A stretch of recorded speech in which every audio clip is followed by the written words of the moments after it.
So, I'm sure many people playing through the Chaos Chambers and Tiny Tina's Wonderlands have come across these sort of portally, circly looking things with a little glowing rune on top. Most people will know what these do. However, if you don't, then, stick around, say hi.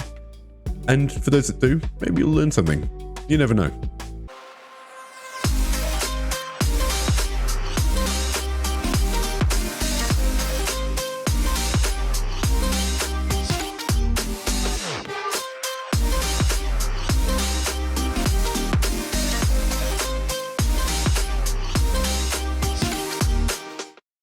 Kia ora Tefana.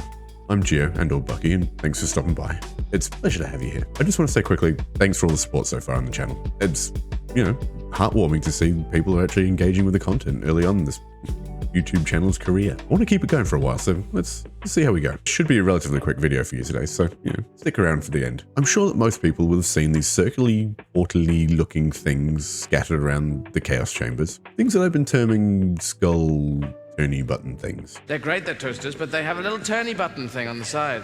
It's called a turny button thing. Now what they do, obviously, is you find a skull and you shoot it, and you get a glowing light to the circle. You open this, you turn the button, and you get the crystals out of it, right? At least straightforward. Free crystals. What's not to love? Now these come in 3 different flavors. You've got your green, you've got your purple, and you've got your orange. I don't know why there's no blue or white. Maybe it would just added up to be too many crystals at the end of the day. Who knows? So to activate these, all you need to do is go find the corresponding colored skull to the turny button that you've got. Sounds straightforward, right? It's not too bad. Once you've shot it in its smiling little face, you'll get a light that shoots out and travels down, and it'll actually show you where the turny button thing is. So, if you don't know where it is and you see a skull, follow it. Once you've done that, you'll have the option to turn the button, and then all the crystals will come shooting out. Now, the floating skulls themselves can be a little bit tricky to find. However, one trick that I've been using is standing facing the turny button thing, look up to the top right, top left.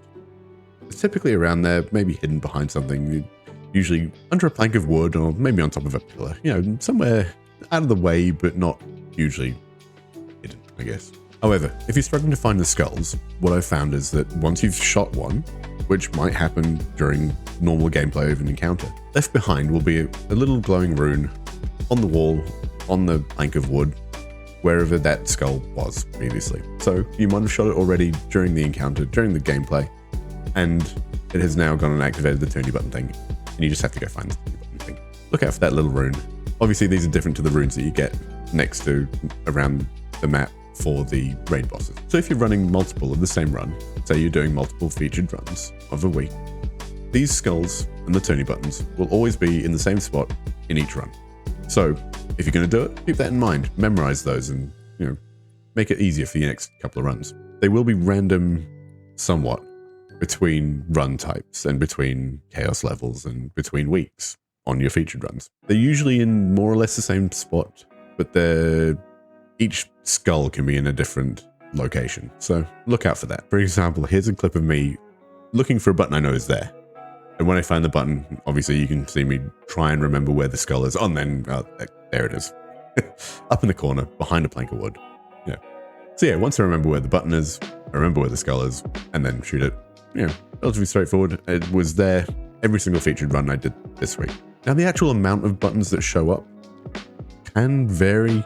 I find that some maps only have a certain amount of each one. So if it's a particularly small map, you might only get 1 or 2. And typically you get more of them as you progress through a run. So the later on in the run you get, the more opportunities you have, basically. However, the maximum is 3, the green, the purple, and the orange. So keep that in mind. Now, the number of crystals you get depends on a few different variables. And initially they might not seem very potent or very useful or, worthwhile. However, at chaos level 35, if you're running a normal encounter, the number of crystals you get from any one of the turny buttons is 80.